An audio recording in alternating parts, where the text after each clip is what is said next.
is up, Internet? All important podcasts start with witty catchphrases and in black. That might be because it's an audio medium and there's not really normally there's no video. visuals around it. No. I'm Batman. My name is Matthew Kroll. And should I get experimental surgery to make my eyes bigger and look more vulnerable? I am Shahir Dad with glasses. And that is true. And this is the only podcast about movies, specifically the Lego Batman movie. How many Batman movies have we done on this podcast? 3? 2. 3? No, 2. 2. No, 3. Suicide Squad. Suicide Squad Batman appeared. Yeah. Speaking of appearing, yeah, we have a returning guest who might have taken the crown for the most visits. Is it? How many times has it been this time? Jessica Tucker. Hi. Hey, Yeah. Jess, returning guest. Hey. Now, wait, Jess, before we get started, normally there's a notepad. There's no notepad today. See, this podcast is already full of twists and turns. Yeah. Right. Because I went digital.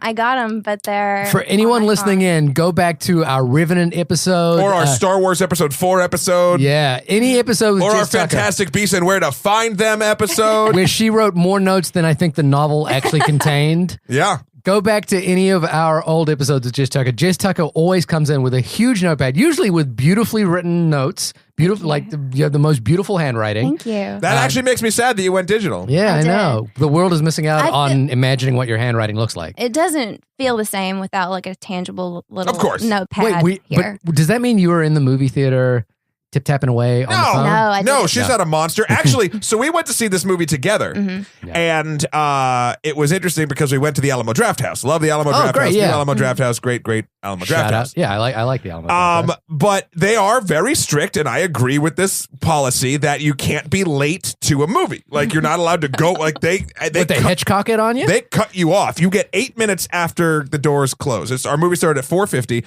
We and Jess got there, I think, at 4:56. Oh, wow. And it was close. It was very close. We were the last ones in Was it like an a full attendant theater. standing outside with his hand on the clock, His name was Matt. looking yeah. at you Was it? Yeah, yeah, it was disapprovingly, me. kind of like staring at you, going, But- you're not going to make... And he sees you coming down the hallway, like running. He's just closing the door. And he's No. like slowly closing the door. I think they were giving us the stink eye, but then we held the door for the waiter. Yeah. We got there and we held the door, and he's like, "Oh, thank you so much." Like another guy was running back to do it because he had I a full slid tray. in there like I was running the home plate. Yeah. Oh, wow. Yeah. So we just made it. As long as you order a milkshake from the Alamo Draft House. I We think didn't order any didn't food. order We were going to get Oh, food really? after. I Yeah. know. Yeah. You guys kind of... Oh, shut up. We wanted to enjoy The whole reason you go, we Yeah. didn't participate in. the Yeah. Lego Batman movie. Oh my Yeah. So speaking of milkshakes, if you like to shake things up, you can contact us at onlymoviepodcast@gmail.com. You can also... What? That was a great segue. That was a great segue. It's better than what I had. Should which I was have nothing. been... If you want to shake things up. Yeah, I if can't you do wanna the Batman voice the entire time. You should do the Batman voice. I The can't. entire- My and you know voice- what? I think in respect to this movie, you should do the Batman voice as a meta commentary of anything that much as I possible. say in this podcast. I don't wanna. I mean, I don't maybe. wanna. We'll I don't see. wanna. Yeah, I don't wanna. You can't make me. Yeah, you contact us. Let us know what you think of Lego Batman or any of the other films that we do. Also, you can see us on Facebook. We have a little Facebook page and our website, onlymoviepodcast.com. And yeah, we got a lot of places. Come say hi. Come tell us what you like, what you don't like, etc., etc. You can even see us live coming up at Boston PAX. Matt, what are the dates for that? That is correct. It is the 10th of March, the year of our Lord 2017. We're going to be in the Dragonfly Theater, I believe, at noon, doing the final. The third time around. Third time's a charm, getting good at video game movies. We now have all the information. We've done it. The first time, we were just taking shots in the dark. And I think we made some really good progress on how Hollywood can fix making video game adapted content into film. The second time, we got a couple more examples. We had the Warcraft movie that got released. We had Assassin's Creed, and we dove deep kind of into those genres when we did it at MagFest in DC. And now we're going to have the trilogy is going to come to fruition, and we will have every bit of information we possibly can to learn how to make the best video game movie possible. If anyone wants to do any homework, there's a really good article in Wired that came out this week about why the Halo movie fell apart. And it's a really interesting look at why, how a big game studio, Yeah. Microsoft, couldn't quite deal with Hollywood, or there was like a difference of style of management between these two industries. I'm very glad it did fall apart because while I did like people involved, that basically made it so District 9 could be made. Right. Because District 9 took a lot of visual aspect and even a lot of like the tech and even prop work that had been done for Halo and repurposed it. Yeah, in fact, because I was in New Zealand at the time the Halo movie was being made, and friends of mine were in that in the test stuff that they shot for it. So it was really interesting to see the evolution of what happened to Neil Blomkamp at that whole time as well. Yeah. So I think we'll be talking about the Halo a little bit more in detail in the live panel. Yeah. So come see us. Come see us if you're in the Boston area, New England, etc. Yeah, but they close the doors at 12:08. We do. We will close the doors at 12:08. We'll Hitchcock you on. You're not allowed in. Yeah. But please come on down. It'll be fun. But please come. But today we're talking the Lego Batman movie. Yes. Yeah. So this is the third Batman movie we've done. This is the third movie with Batman in it that we've done. And I would venture to say the best of the three. Yeah. Without a doubt. This is also the second Lego movie. Did you guys see the Lego movie that came out last summer? Tucker, you got a history with the Lego movie, don't you? I do. Well, Tell us your sordid past. Yeah. So I saw the Lego movie. Well done. When Matt asked me if I was interested in seeing this one, I told him that I only had 2 movies in my digital library. Oh, really? And one was the Lego movie and one is Twilight. Wow. And so I took a picture and I was like, I'm in. I'm trying to draw the line in my brain between those two films. Like, what is the common factor that made Jace Tucker go, I'm going to buy this and I'm going to buy this? Darkness. No parents. Is that true? Yeah, in Twilight, she has no. She has no. Her mom is like dating a baseball player or some shit. She lives in a different state. Yeah. Right. But there is darkness. Yeah. Right. Yeah. Is it just the Twilight movie? It's not like the trilogy, or I have all of them as well physically. Oh, but wow. the first one came with like the violet thing that they ultraviolet. The ultraviolet, and it came with like a digital download, and so I have that. I hate ultraviolet. But I never saw Lego Movie 1 in the theater. And everyone just said it was so good. They were like, you should just buy it, and so I bought it. Okay. Well, interestingly, I saw this in the theater as well because obviously I can't see it on Blu-ray. You're just not that big yet. It's yeah. You didn't get a screener emailed. I didn't get a screener emailed to my house, and I didn't pirate it. But this was like the first. I went to a later session than you guys, not 4:58. And wait, I feel like there was some shade thrown our way. What's wrong with matinee prices? She here? Some of us have other things to do during the day. Just That's so all I'm saying. Carrie Russell and her husband were also there at the exact same time. So chill the fuck out. Were they in the same theater?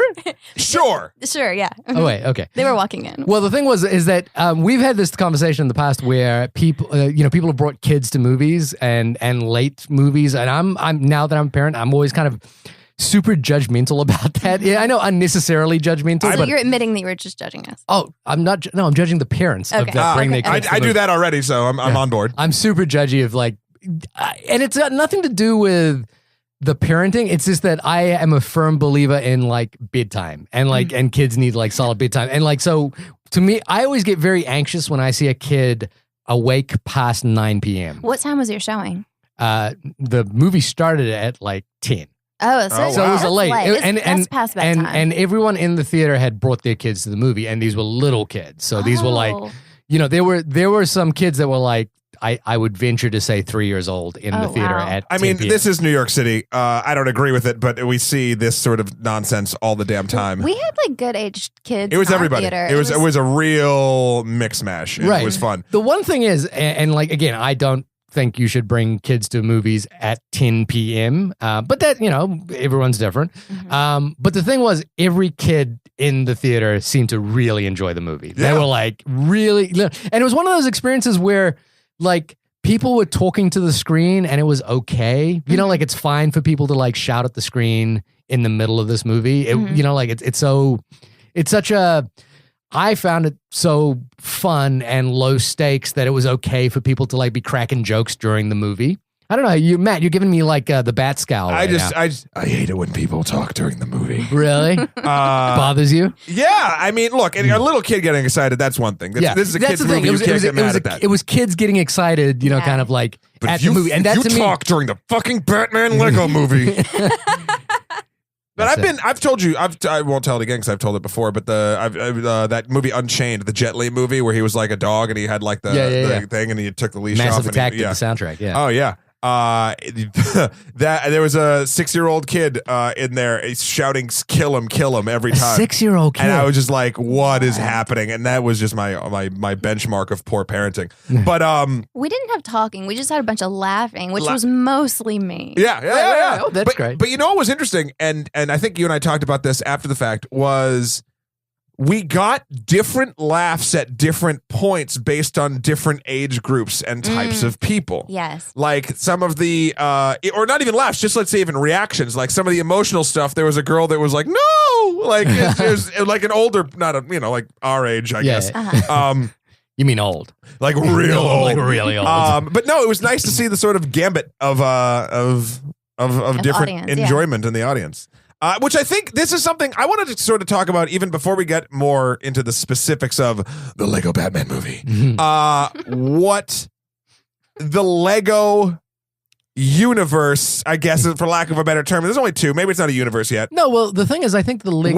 What's going to happen? No, but I hope for like with every being in my body, like that they don't create the LCU. I don't think they're gonna merge them. I think, or not merge them the way that like Marvel does or DC does. I think what they're gonna do is kind of do what they did. They're gonna do what the video games do is poke fun, and also like there's a ton of cameos from other like Agent Smith is in this movie. Yeah, like, Sauron's in this movie. So it's like I think they'll do fun things like that, but I don't think they're gonna like try to make it like a continuing story at all. Right, and they had really set up the Batman character in the first movie to be its own movie. Yeah. I mean, this was clearly an offshoot of that first movie because Will Arnett in the first Lego movie was so much fun to kind of pop in. Right, and since I own it and have the special features, they call out like making the sequel. Like I think they were right on it as soon as the first one came out because it did so well. Yeah. Right.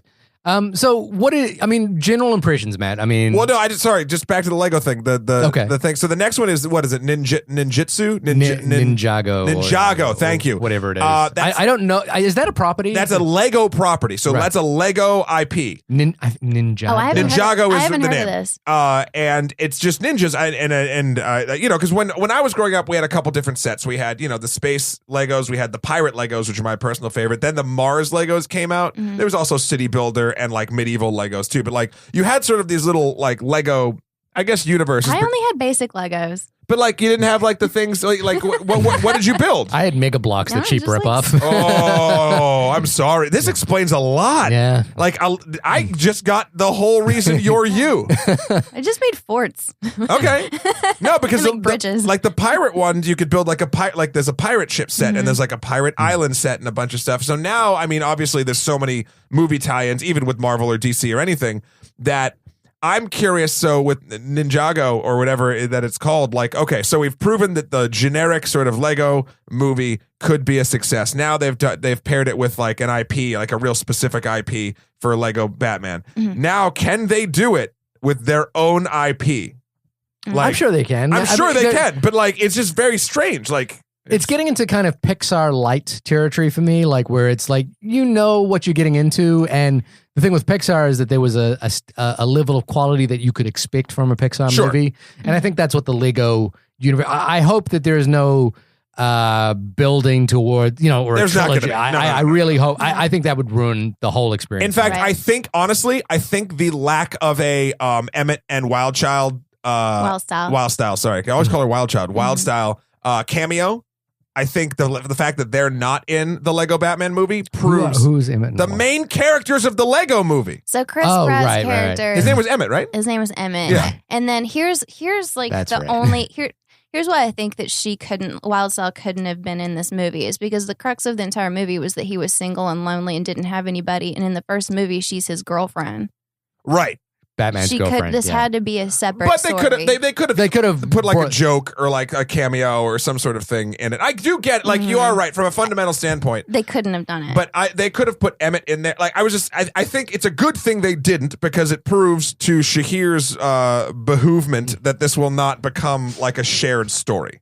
I mean, the only thing that I like my biggest problem is that people stop making good individual movies and they try to make pieces to whole movies, which Right. is that pieces to a bigger thing without doing the individual one very well. And the case in points are Batman v Superman and Suicide Squad, which are just not very good individual movies. Did I talk about how watching the extended Suicide Squad?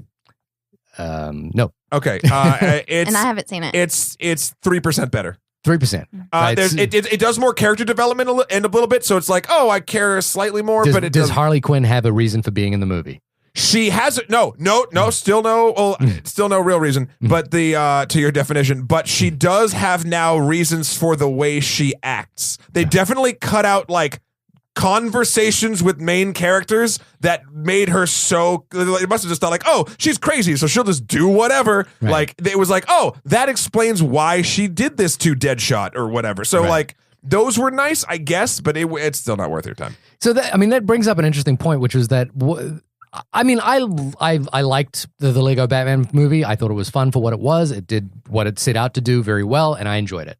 The reason I think that I may have liked it more than I probably would have ordinarily was that it pointed out to me, it was like, why is DC screwing up the DC cinematic universe so much? Why is Batman v Superman so bad? And why is Suicide Squad so bad when ostensibly the Lego movie gets so many basic things right? Yeah. And I know it's a comedy, I know it's a parody, I know it's an offshoot, I know that basically the pressure valve is off trying to match the Marvel Cinematic Universe, but I was like, why is it that this smaller film that doesn't have as much resources, is an entirely digital thing, works on a fundamental level? See, my problem with those bigger movies is that there's a level of the wrong word is incompetence, but the like it's to do with like just the sort of baseline of being able to tell a clear and succinct story with a clear arc. Now, I'm not saying the Lego Batman movie is amazing and it has an amazing story arc, but it has a very clear one and it does it very well. It starts, at point A, what point B is going to be, but it gets there very well, and I enjoyed it. Yeah. So why that's the thing I couldn't watching it, I was like, oh, why can't they do this with their where the thing where they're throwing the most money at and the most resources and the most. And I mean, I personally think it's because unfortunately, I think as much as I think Zack Snyder is a very, very talented visualist, I think he's not a great director. He can make things look beautiful. But yeah, so far, I mean, I've seen him. I think there's one film, the Dawn of the Dead remake, which I think he's demonstrated, which is great. Yeah, but everything else seems to have a lack of storytelling. There's too much non-cohesion. There, like it's funny because the remake of Dawn of the Dead is wonderful, but then it's like, well, how many? Like, there's been like 6 other films that just were directed so poorly, and you're like, well, like, did he just get lucky? Like, maybe we got to give this guy a chance. Like I don't know, but no, you can't put Zack Snyder in a Joss Whedon mask, or a Christopher Nolan mask, which I think is Nolan mask, which I think is what they're trying to do, or an Avi Arad mask. Like just it doesn't work. He's not that guy. I know we're stepping away from the Lego movie, but I mean, so that it's just a conversation. So they kept it simple. I think you're right. It's like there was a very very clear like direction that there was a very clear idea of what they wanted to do with his character from the get-go, and they set it up in the first movie. Yeah. But you didn't need to see the first movie to get that. But it made sense. Yeah. You absolutely didn't. So, but it was just like there was already a jumping off point of something to do with this movie. But it was simple, and it didn't feel like there was like too many cooks in the kitchen for this, whereas I think is, have like all these other movies. I haven't seen like the Suicide Squad and any of those, but trust me, you're good. You don't need to. But yeah, you have like 18 people like trying to be the producer and jump in and pick a direction and you have maybe like a director who's not really a director, who's trying to be a director, and like it all along the way, all that stuff counts and it goes into the story. And actually, I was thinking about that too for this. Is it's like it's actually amazing that it did come across so simple and executed so well when you know that there were probably so many hands involved and somehow, some way, someone kept it organized. I think as well, like it felt like The problem that happens with Batman v Superman, for example, is there's so much reverence for that character. And they're like, like The Dark Knight made $1 billion and was the first superhero movie to do that. So like suddenly they were like, oh, but that's not the first time it happened either. The Tim Burton series made a shit ton of money. And so they were like. Superman, the original Superman made money back in the day. So they treat those characters with such reverence. Spider-Man. That in a way you can't poke holes in them. You've got to treat them with respect, and you're worried about like pissing off your fans. And in the Lego Batman movie, I think none of that pressure is on them. They're just absolutely not. It's interesting because of who Batman is as a character and how many different iterations of Batman that there have been over the course of the years. Like even there was a quote, right? There was the quote from Alfred says he's been acting so weird over the last 20 years. And he just lists all the years. So Batman, even if you want to go back through the comics, like he has been 15 fully different characters. More than that probably. But like so you were talking about these things like but then we got married to this idea, oddly enough, with The Dark Knight Returns with Frank Miller's stuff. Yeah. And in the comics that he's this dark, brooding, whatever sort of character. When in the 60s, he was a dude running around doing the Bat Tootsie or whatever the heck it was. Yeah. So like the reason why I think Lego Batman works and not that a live action movie should try to do this. They shouldn't Deadpool Batman. Right. But they could. You could. But that's the thing. People act, and the DC Cinematic Universe thus far has acted like there's no joy. Yeah. They're not going to have fun with their thing because they got so used to the Christopher Nolan success, which, spoiler alert, that's just because Christopher Nolan is a beautiful director. Like, he had a vision and he really liked it. I just imagine you standing in front of him stroking his cheek and you are a beautiful director. This also takes the pressure off is that it is a kid's movie. Yeah. So it's like, well... But it's a kids movie. It can just be fun. It's a kids movie in the way that like The Simpsons is originally designed for kids, but there's a lot of layers to it. Well, and we're gonna you can enjoy it as an adult as well. It kind of it taps into the primacy of what you enjoy of it as a kid, but it also taps into like the nostalgia of being a kid if you're an adult. Yes. And this is my point. So the director, Chris McKay. Yeah. Okay, let's put he him. edited the first Lego movie. Let's put him next to Zack Snyder. Right. Okay. Now, yes, Zack Snyder's made a lot more movies for bigger budgets and bigger audiences and blah, blah, blah, blah, blah. But there's more emotional complexity in the Lego Batman movie. Yes. Portrayed with animated talking toy bricks than I think any of Zack Snyder's movies combined. Right. And that's insane. This dude is a Robot Chicken alum. Yeah. Like, and that's I say that with pride. which is a show I used to watch. Like, this dude, and it sucks that more people like him. I'm like pointing at his IMDb page on the screen. You can't see it, but I'm doing it. Yeah. Why don't they get the reins of these bigger things? And if they do get the reins of these bigger things, like I feel like Suicide Squad director David Ayer, who I love his work, but he got swallowed up by the monstrous, basically politics that took like, oh shit, Trailer Park cut a really funny trailer. Now they think it's funny. We better make a funny cut of the movie. $10 million worth of reshoots. Oh wait, which version's the best? It doesn't matter. Smash them together. Like, it's just ridiculous. So this man right here, Chris McKay, at least knows how to keep a story together. Yeah, and please do yourself a favor and go to IMDb and look up Chris McKay and look at his profile picture. It is super sexy. Chris McKay, you are a beautiful director. He's got on the deepest V-neck t-shirt I've ever seen. It's For great. a man of his age, he's... I think he has a Captain America tattoo on his arm. Yeah, he does. Chris McKay it looks and like Catwoman. Okay. He has fucking Catwoman. Yeah. It is the parody of the perfect Tinder profile picture. He has It's so good. Batman the Animated Series Catwoman on his forearm. Chris McKay, so give me a good. call. I'm buying you beers. And it's funny because he was the editor of the Lego movie and a Robot Chicken, as you said, a Robot Chicken alumni. So he wasn't like... what? An editor can just change and become something else? That's strange. Yeah. Matt used to be an editor and is now a producer. He just wants everyone to know that. Say it in the Batman voice. He says Say it in the Batman voice. He's saying it as though you would know that. Yeah. But you wouldn't. Because you can do it. Because you wouldn't. Oh, you lost it. Anyway, yes. So I do think there's something to the low... I mean, I don't know if it's low stakes, but That's there's... the thing. It's not low stakes, but it's understanding both the medium, and I'm not just talking about film, but the style of film that you're making, and your subject matter. It's kind of similar to the way we talk about the video game movies too. It's like knowing what to take and what to what to throw away, and what you can massage enough that the audience will still like it as long as you're doing a good job. Mm-hmm. This also wasn't like low hanging fruit either. No. This they took on a big task by wanting to do a Batman movie, and props to them because this is almost, I think, a perfect movie. Right. I mean, we're gonna get into spoilers, but first, full first impressions from Jess. Full first impressions are that almost a perfect movie. Almost a perfect movie. I think that, and we'll get into that in Spoiler Town. Well, I kind of want to know what your perfect movie is for you now. I want to know a benchmark. I know. It's the Lego Twilight movie. Actually. That would be amazing. I'm not mad. Yeah. I'm not mad.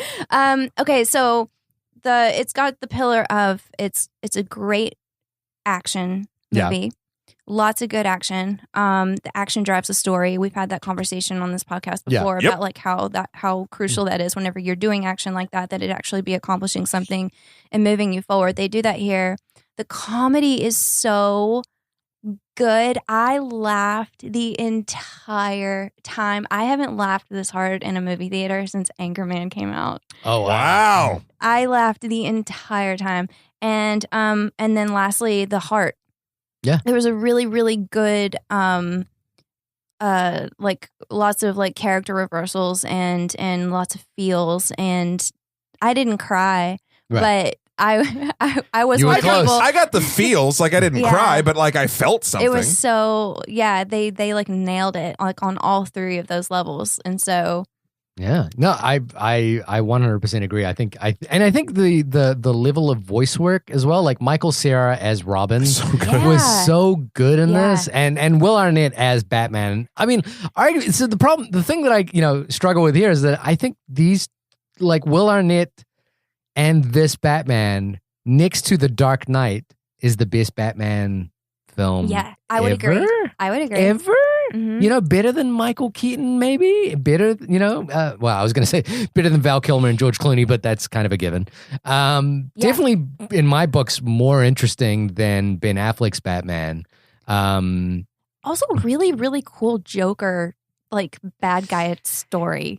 Yeah, a really good Joker story. I will say I did not like Zach Galifianakis' voice as the Joker. Oh, really? But then I'm spoiled by Mark Hamill, and I know, and that's the issue. That's the real sort of the crux of it, because you get into this whole Mark Hamill, Kevin Conroy sense. Kevin Conroy did the Batman the Animated Series and all the video games, and Mark Hamill is the Joker. Luke Skywalker is the voice of the Joker, and he's great. He's such a good Joker, and Zach Galifianakis is great. And I think it's funny, once I got used to him, I liked it a little better because he played it his own way. That's the other thing I appreciated about Zach's performance, even though it wasn't my favorite, was he made it his own Joker. Yeah, exactly. Whereas it's hard to Jared Leto coming out Heath Ledger. He made it everyone else's Joker at the same time, which in itself is his own Joker and kind of crazy, but it's all things we'd sort of experienced before. And I'm not saying Zach's was my favorite, but it was different, and I appreciated that. Yeah. Yeah. So no. Felt like we were okay, cool, we're done now. No, he was a good balance of funny, but also scary. And does Joker always have the pointy teeth? He did in some of the newer animated series, but not. They're normally big and flat and Cheshire Cat. I mean, if I was a kid, I would have been a little mildly scared of him. I would have been worried about the Joker. You know what the thing is that the film does that that I think good comedy does. I think The Simpsons does really well. Is that it gives you an invitation to laugh right away. Right at the beginning, the Joker breaks. It's got this big sort of action beat, but then it opens with Will Arnett doing that voice at the beginning, and then the Joker appears, and the pilot kind of looks at him silently going, "What are you supposed to be?" And the film kind of gives you that invitation to kind of hey, have fun with this, go at it. We talked about this last week with XXX, The Return of Xander Cage. I never felt like I got the invitation to laugh in that film, and I didn't feel yours must have just got lost in the mail. I don't know what happened. Vin Diesel, I'm not on his mailing list anymore. You're not invited to the Russian invaded island parties. Right. Also, I listened to that podcast, and I'm still waiting for you to pull out some food from your pocket. Oh, yeah, you didn't bring food this time. Honestly, I was actually, I kid you not, guys. I was about to, and I had a whole thing that I was gonna do. What I was gonna, okay, we'll do it. Really? I sincerely was, and here's what I was gonna do. You're gonna be a prop comic. I was gonna be a prop podcast comic. It's the perfect thing for radio. I was gonna, I was gonna bring my favorite cupcakes. There's this one bakery in the Upper East Side called Two Little Red Hens, and it's a one-off store. It's not a franchise, and they make, in my opinion, the best cupcake I've ever had in my life. It's a cupcake. And that's what I think this movie is, which is like last week. Yeah, it's a great cupcake, which is like, a cupcake's not good for you. You don't want to have it all the time kind of thing. It's not staple corner of your diet. But occasionally you get a cupcake and you're like, holy shit, I needed that cupcake. What and it was a cupcake is a great treat. Treat yourself. Yeah, exactly. So let it be known that Shahir wants to actually punish us, but just talk about the prize we should get. He won't bring the cupcake. The problem is, this is why I drink. The problem was I think it's a President's Day thing, but the line outside Two Little Red Hens would have like made me late for the podcast, so I couldn't. All right, apology accepted. Given the fact that I'm not expected to bring food, or am I now? Is that my shtick? But I was going to ask you like what food you would equate this movie to. So it's a cupcake. To me, it's I like that. Yeah, it's a really good cupcake, which is that it's a great little treat. Next time, bring cupcakes or get out. Whereas, like, what's funny is like I think a film maybe that should be my shtick, is I'm the food podcast movie critic, but don't think too hard about it. Did you guys ever see the Speed Racer movie, the Wachowski brothers? No.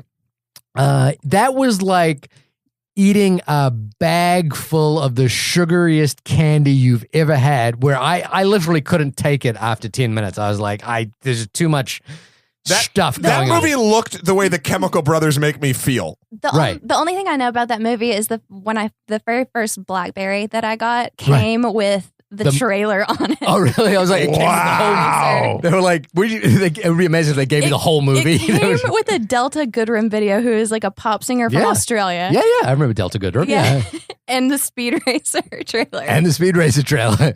That's like, remember when Windows 95, it was Buddy Holly. Buddy Holly, yeah, exactly. Yeah. Weezer. I do. It's a good cupcake movie, and that's and the thing is that I think a single cupcake made me feel better than a couple of chicken McNuggets in the case 20. of 20. And I'm going to say there's room for all of them, but no, I agree with you on your cupcake analogy. I do think that it's delightful. I'll go further down the cupcake rabbit hole, because a cupcake is a certain sort of thing, right? It's a small pastry with normally frosting on the top, but you can make a cupcake out of almost anything with any flavor. Like, it really can. Like, there's a million different flavors of cupcakes, especially in New York City at these specialty cupcake stores. I've never had sushi cupcake before. Well, get on that. But what I'm saying is, this movie has. Which is why I think a cupcake is a perfect analogy. I love that you're trying to derail me agreeing with you, by the way, but I'm just going to keep rolling. I don't know. You can't make a cupcake out of anything. You can, but I'm saying there's a bunch of different options when making cupcakes. Whereas mostly cake and frosting. For the love of fuck. Are you trying to be the master builder of cupcakes? Right now, but apparently I'm trying to be the master builder of friendship with agreeing with my co-host for once in a blue moon, but apparently I'm not allowed to do that. Keep going. There are so many things going on in this movie, and so many different aspects of it that you can latch onto. You could latch onto the straightforward joke one-liner humor. You could latch onto the visual humor in the background. You could latch onto the actual character performances. You could latch on to the sort of DC universe in jokes. You could laugh at all of the other, like, there's just different types of comedy all throughout. You could latch on to the actual emotion, and there is a heart to this movie. And even though it's done in a very clever and subversive way, that can resonate both for children and adults, which is a very hard thing to do. There's so many reasons why this movie is good, and a perfect example of what I'll go out and say this is a great movie. And again, I understand you don't want to have it all the damn time, although we literally, what was the first word you said to me when the movie stopped? Again. That is 100% correct. And I couldn't agree more, because I was like, this was so fun. And one thing I just want to kind of go off on, and I think something that, there was a million different pieces, ingredients to this cupcake of a film. But one of them mostly not sushi. Was the cast. And I'm not talking, obviously we talked about some of the main players, but like, There were so many bit players. Bit parts. Like, Rosario Dawson wasn't a bit part. She was Batgirl and Barbara Gordon. Ralph Fiennes Jason Mantzoukas was the Scarecrow. Yeah.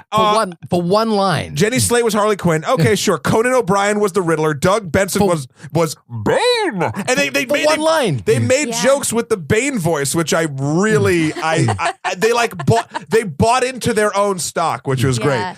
Billy D. Williams was Two-Face. Shout out to he was originally supposed to be Two-Face in the sequel or the third movie, the one that Tommy Lee Jones played. If Tim Burton was going to do, and Tommy Lee Jones played Two-Face in the Joel Schumacher one.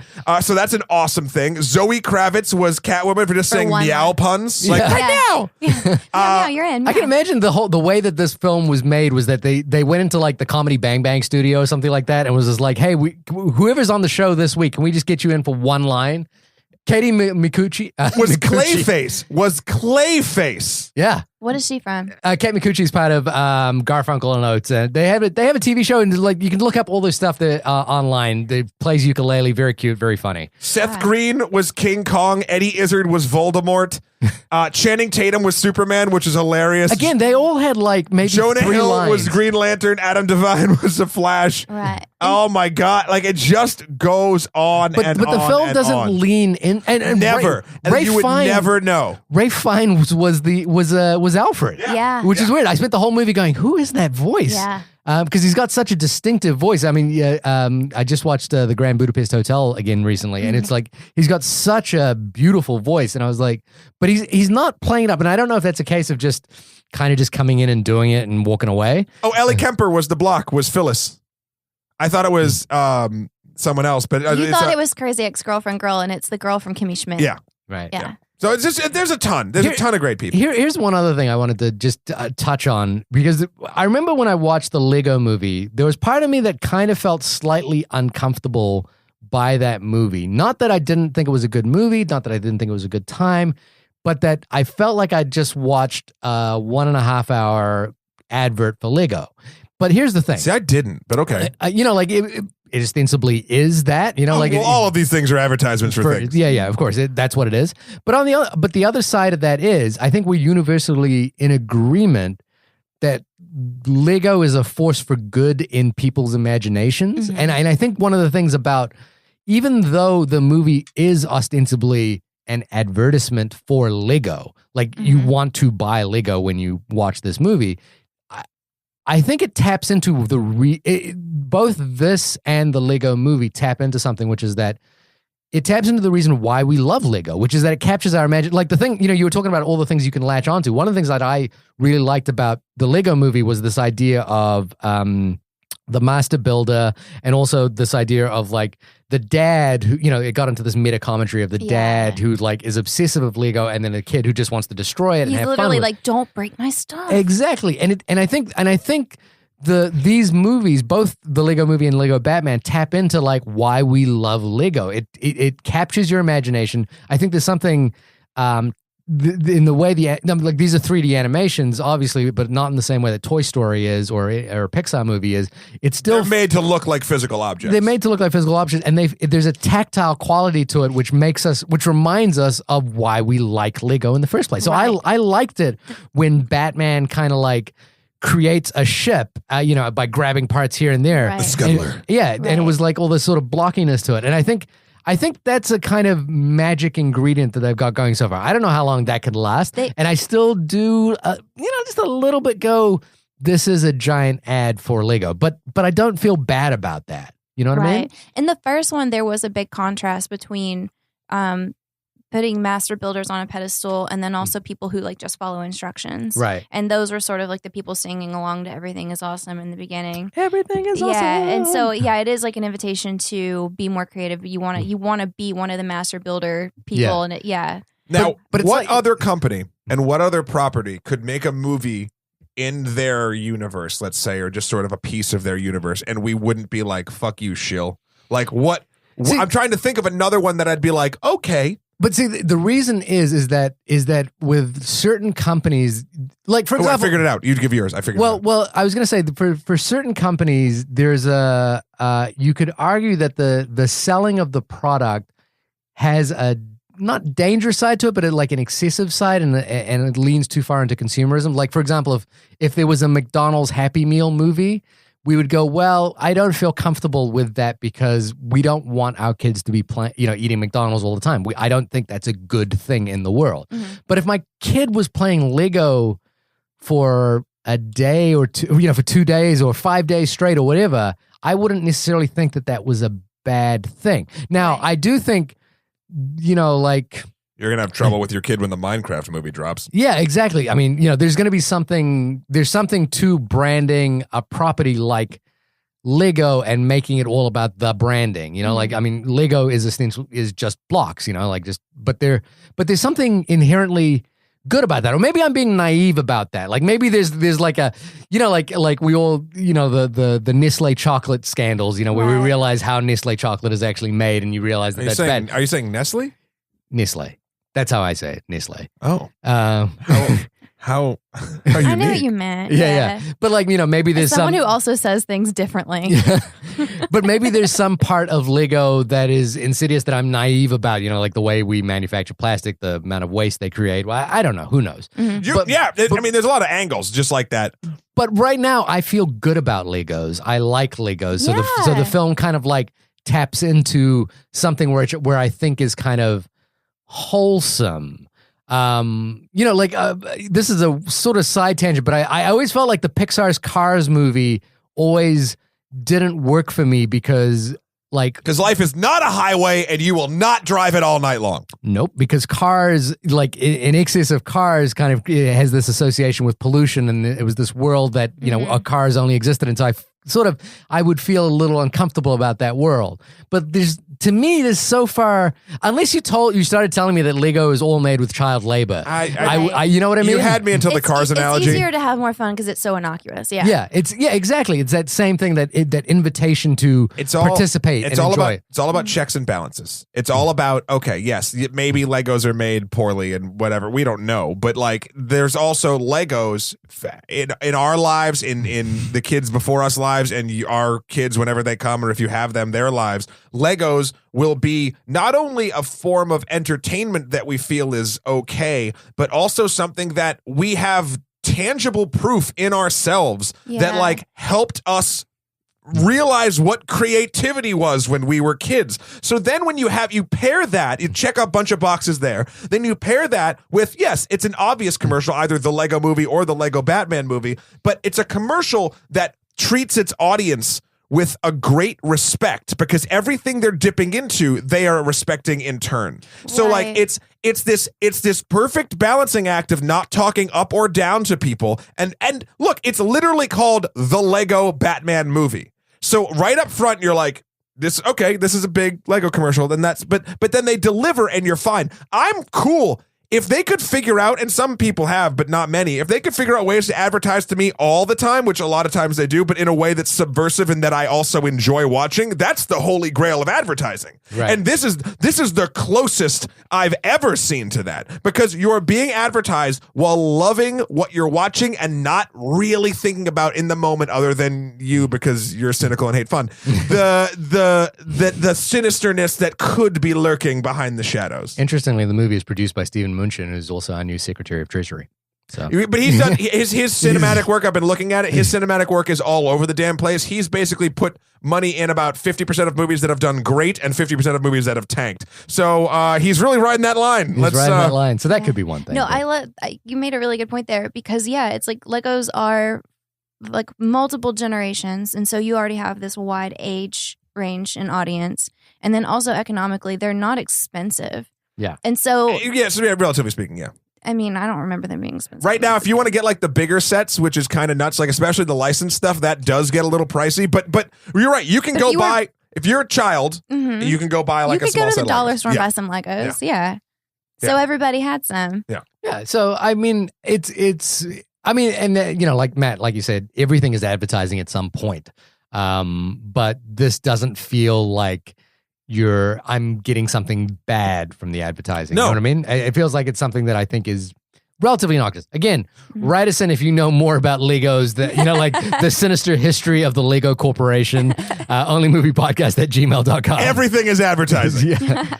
Everything is advertising. No. Nope. So this movie, let's talk about sort of the emotional aspect to it. Okay. Oh shit, Jess just got excited. I just sat down. Hold on. Oh, okay. Well, do you want to start us off then? I love talking about like the intangibles. Okay. Do it. Okay, go. And now the intangibles with Jessica Tucker. Okay, so this hit me right in the feels.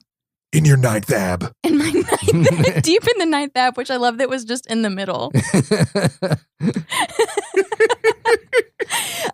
So I loved it so much to the point where today I really had to take time and sit and examine why I liked it so much. And the laughs are easy. Yeah, it was funny. And so I laughed the whole time and I enjoyed it for that. Enjoy the action, like I said. But the feels, the heart stuff, I think with movies and with conversations and with stories in general, you don't always remember exactly what was said. I know, like, we were thinking of quotes, and I feel like I need to go back and watch it again just because there were so many good quotes. But if you remember the way it made you feel, and you usually remember, like, the ending, too. Sure. And so, and the way that it's going to make me feel is different than the way it's going to make you feel is different than the way it's going to make Shahir feel, because of, different things that are going on in your life or, just like who you are. And for me, I grew up in, I come from like an adoptive family. I'm not personally adopted. My siblings are. And so the adoption story in this was super, like touching because there's not a lot of movies that kind of go there, and there's not a lot of movies that go there with the kind of language of like orphan and like, oh, I'm so glad I have a dad now and things like that.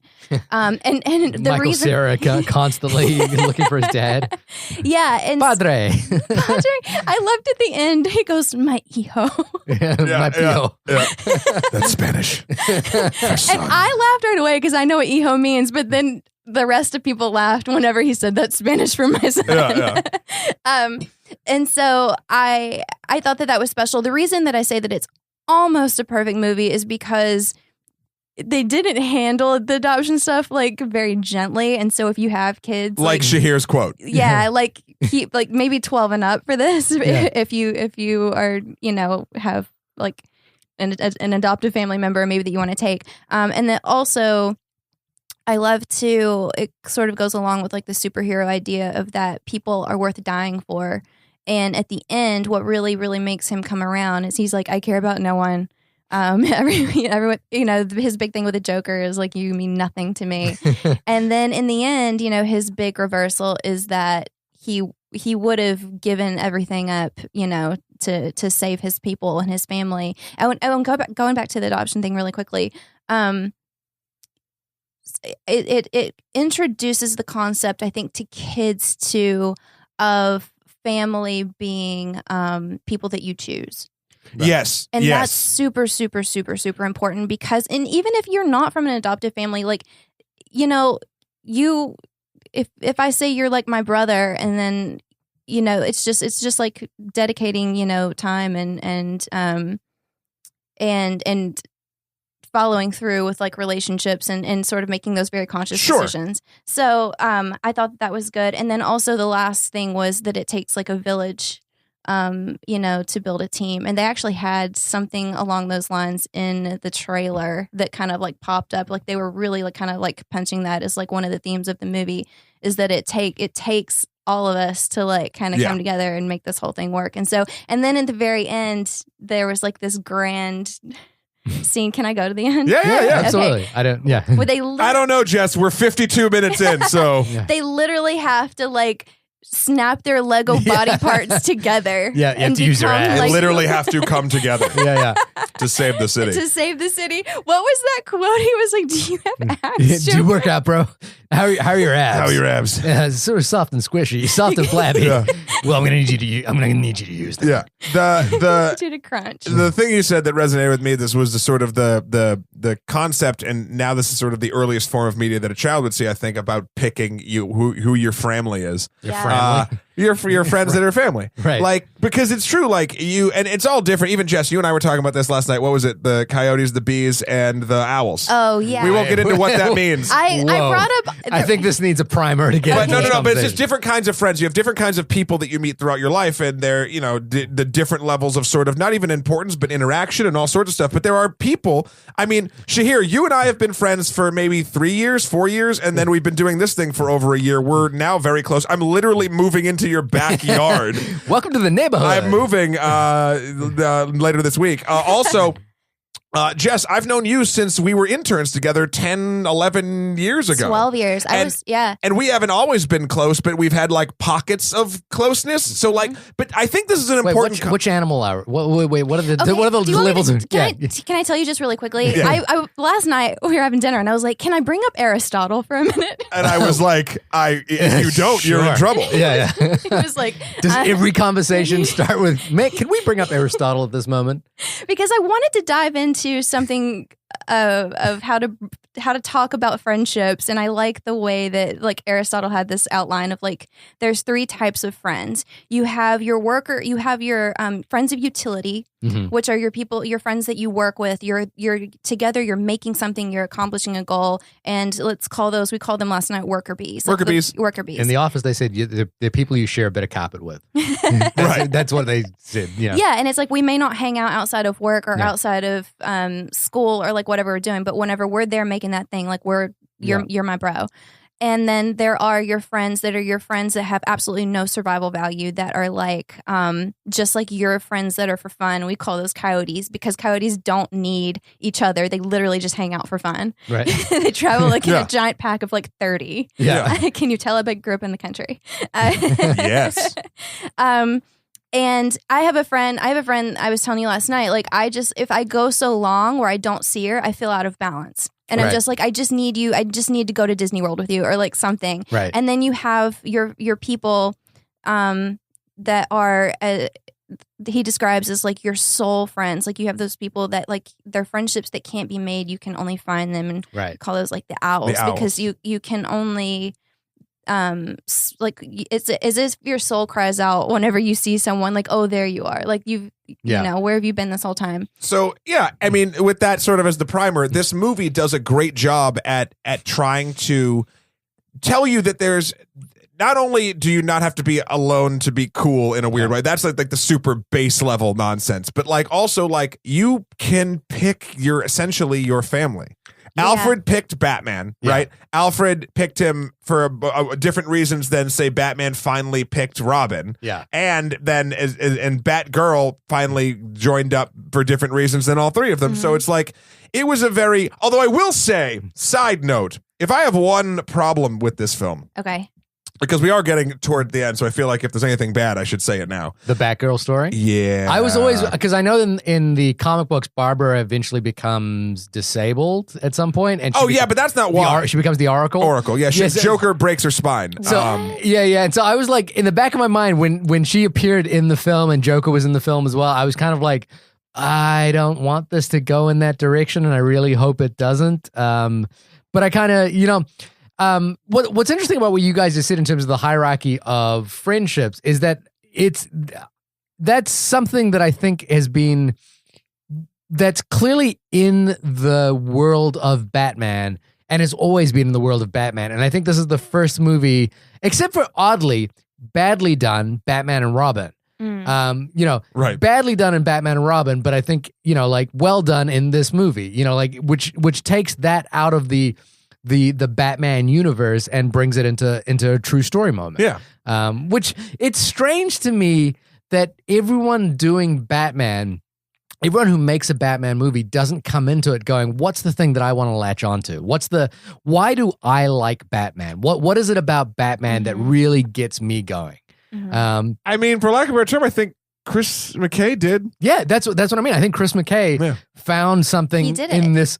We don't need another Batman after this. But the thing I was getting to was not the Barbara Gordon stuff you were talking about. When like he had like the the love music and everything when he saw her. And it like goes all nowhere. That stuff. Yeah, well, no, not even that it goes nowhere. If I'm a Batman purist, it does go nowhere, which I'm glad it goes nowhere because then he goes, my platonic lady friend my platonic lady coworker who I respect as a human being. Like the issue I had, and this is a little bit bringing leftovers to the table, but the Killing Joke, the animated Killing Joke, which was awful, added a whole thing in the beginning. Now Batman and Batgirl have never romantically gotten together. She's actually been in canon.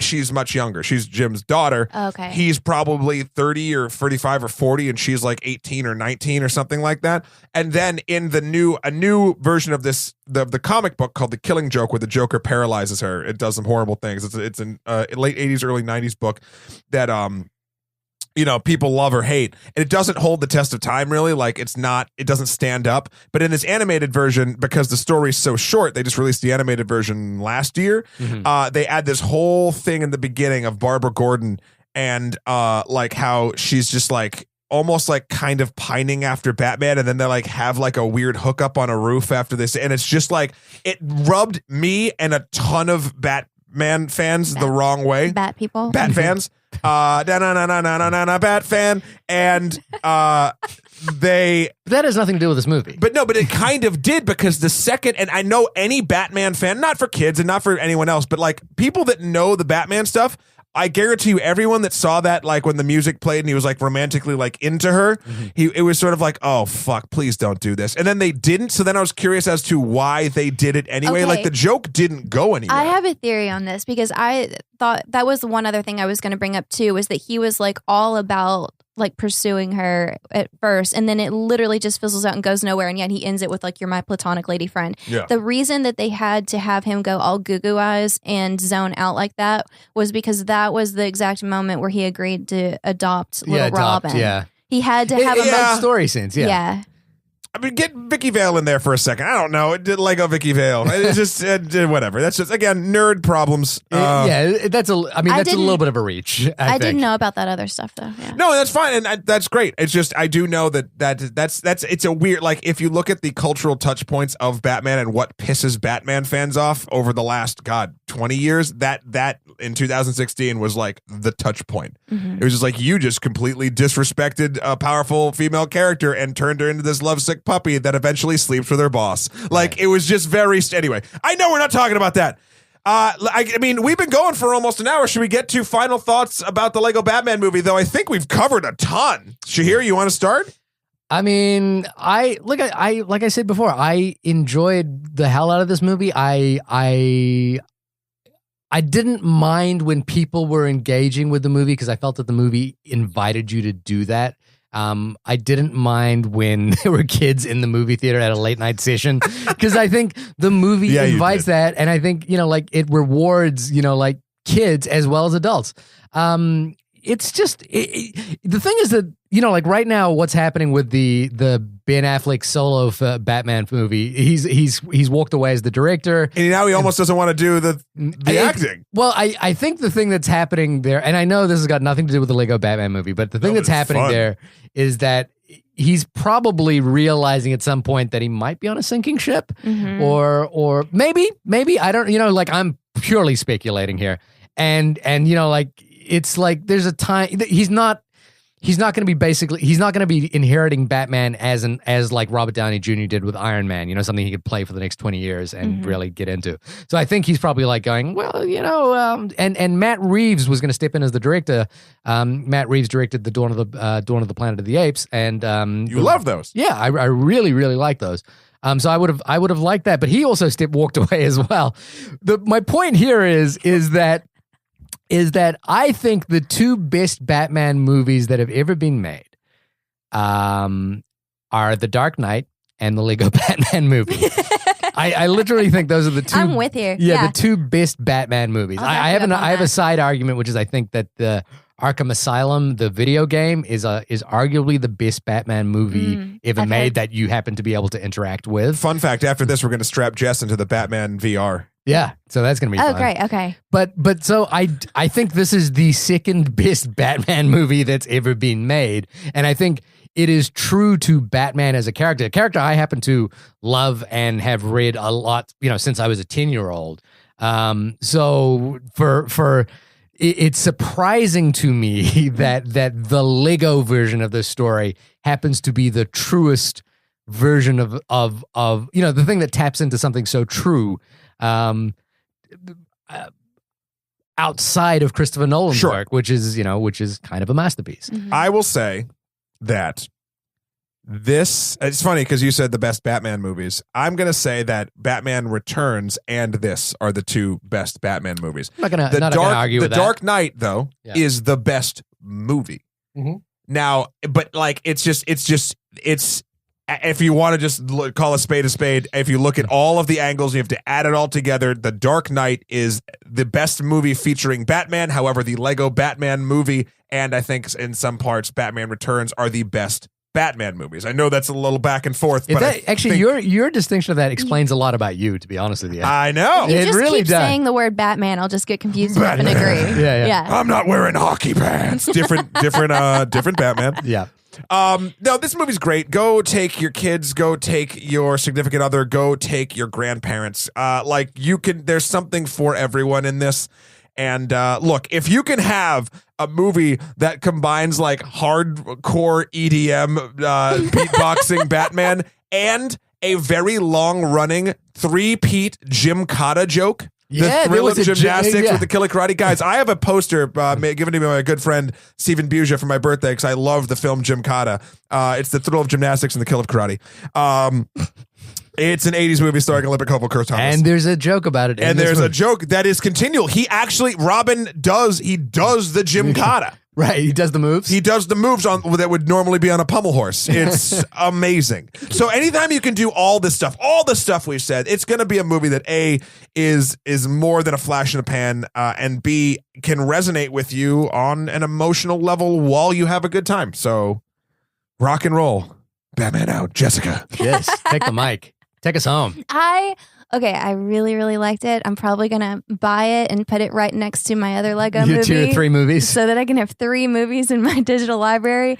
I reckon that I'll probably see this 10 times in my life. And I feel like a lot of times I go see a movie and I think I'll probably never see that again. Yeah. It's funny, but like more than a Pixar movie? I think so. I don't love the Pixar movies apart from Toy Story, but I because I just laughed so hard, and that's so important. Right. Okay. Me. Also, is this the only like postmodern Batman? I would argue probably it's the only self-referential Batman that I could think of. I don't know. I haven't read the New 52, like whether that gets into that. There's a couple jabs, but it's not doing this. But that's kind of. Do you think that's the MO of the Lego universe? It's a postmodern masterpiece, essentially. Master builders of postmodern masturbation, perhaps. What? No. You keep slipping words like that. Have you noticed? Have you noticed someone has things on his brain all the time? I'm constantly slipping things. I love how you're the sexual deviant and I'm the psychopath. Right. Like that doesn't make sense. Combine us together and we're a great date. Oh my God. Ladies, fire up your Tinders and your Bumbles. But Jess, you love this movie. Yeah, I loved it. Of all the movies you've been on the podcast for. Oh. We've done The Revenant, we've done Star Wars, we've done, what was the third one? Fantastic Beasts. Fantastic Beast, and this is now the Lego Batman. I have to give it to this one because I laughed so much. Yeah. I like, Star Wars was special. Star Wars was something different because it introduced me to something like culturally that I had been missing out on for, my whole life. And so that was unique and a fun experience to kind of submerge myself in for like several movies and several hours. Yeah. But this was just like, I love the cupcake metaphor too. Yeah. It's a good metaphor. It's a nice little cupcake movie. Yeah. Anyway, this has been the only podcast about the Lego Batman movie. Shahir, when you're not enjoying a nice piping hot reheated plate of lobster thermidor, where can folks find you? I'll generally be eating a cupcake at Two Little Red Hens. Shout out to Two Little Red Hens. But you can find me not at Two Little Red Hens because say Two Little Red Heads one more time. Two Little Red Hens. Thank you. I'd be gaining too much weight. Hens. As in the, young female chicken. Okay. But you can find me at shahirdaud.com. That's shahirdaud.com, where you can find my life, my works, and other random photos of me. And you can find me at MatthewKroll.com. You can also find me on Skeletor, the number 4 PREZ, or Emperor MSK on Twitter. You can also get a hold of us at onlymoviepodcast@gmail.com or onlymoviepodcast.com for our life and works. You can also get us on iTunes. Please leave some reviews. We've been getting some nice feedback in the emails. Now write them on the actual iTunes machine. I know it's broken. It doesn't quite work for some reason for us. We haven't gotten a response back. Jessica, thank you so much. Thank you. Where can we find you, Jessa? Oh, you can find me. I'm easy. I'm on Instagram at JessTucker3. And then you want to rephrase that? Oh God, just let it slide. I'm gonna let. Well, I just had to slip it in because he listed like 15 things. He said 15 things. Help! Now I need to be the adult. Rescue me on Instagram. I'm at JessTucker3 and on Twitter at MotherTucker, MOTHATUCKA. Yeah. Don't make a joke about it. Anyway, guys, thank you so much for listening. We will see you next week. Oh, but last thing, this is the last podcast in this studio. It was born here, and now I'm moving. So we're ripping down the sound tiles, and we're going to go over to Shahir's backyard. It's kind of sad. So, I mean... You're putting up a tent in my backyard. I'm literally setting up a podcast studio in a tent, but this room has treated us well, and I'm looking around it with fond reverence. It's like a bat cave. It's like my own personal bat cave. Mm-hmm. Yeah. So, bye Batcave. We'll be back with a new Batcave. Batcave.